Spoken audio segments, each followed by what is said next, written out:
नवरा बायको जेवत असतात. बायको अचानक रोमॅन्टिक मूडमध्ये, अहो घास भरवा ना.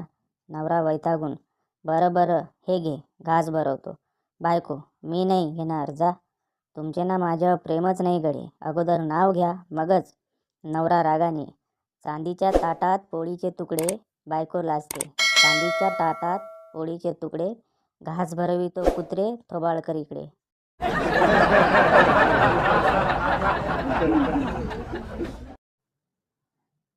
नवीनच लग्न झालेलं एक जोडपं हनीमूनसाठी काठमांडूला जाण्यासाठी एअरपोर्टवर बसलेलं असतं.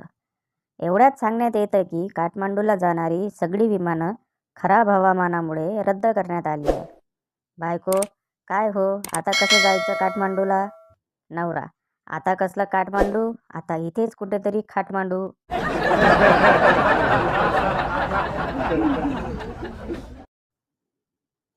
पत्नी, तू तुझ्या मित्रांना असं का सांगितलंस की मी खूप चांगला स्वयंपाक करते? पती, तुझ्याशी लग्न करण्याचं काहीतरी कारण त्यांना सांगायला हवं होतं ना.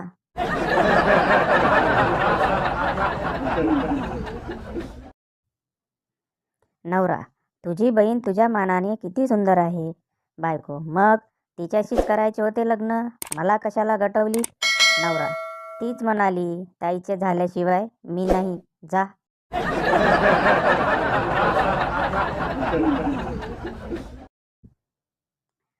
राम्या, तू बायकोला वाढदिवसाला कार भेट देणार होता ना, मग हिऱ्याची अंगठी का दिली अचानक?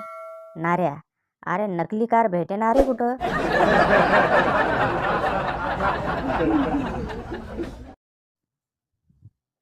नवरा बायको बसमध्ये चढतात. बायको, 1.5 तिकीट द्या. कंडक्टर, 1.5 कुणाचे?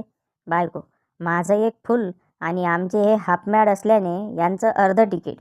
कंडक्टर, तरीसुद्धा तुम्हाला 2 फुल तिकिटे घ्यावी लागतील. बायको, का?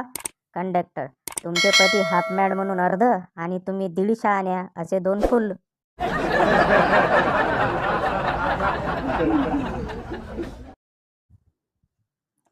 रविवारी नवरा केस कापून येतो आणि बायकोला म्हणतो, बघ, मी तुझ्यापेक्षा 10 वर्षांनी लहान वाटतोय की नाही?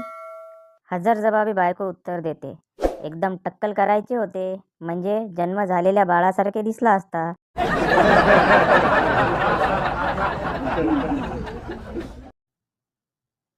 बायकोच्या छळाला वैतागलेला नवरा शेवटी आयुष्य संपवायला 3ऱ्या मजल्याच्या कठड्यावर उभा राहतो. उडी मारणार इतक्यातच बायकोचा आवाज येतो, अहो ऐकलं का, माझ्या मैत्रिणी आल्या आहेत, जरा येता का, ओळख करून देते. नवरा, हो हो आलोच.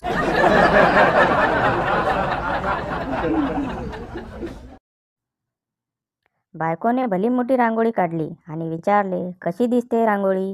रांगोळी नेमकी बदकाची होती का मोराची हे कळलंच नव्हतं, म्हणून हुशारीने म्हणालो, काय सुंदर पक्षी रंगवला आहे.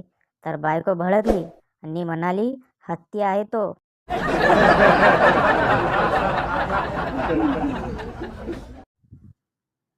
मुलगा, बाबा, मला शाळेच्या नाटकात रोल मिळाला आहे. बाबा, कोणता रोल आहे? मुलगा, नवऱ्याचा. बाबा, अरे गाढवा, डायलॉग असणारा रोल माग.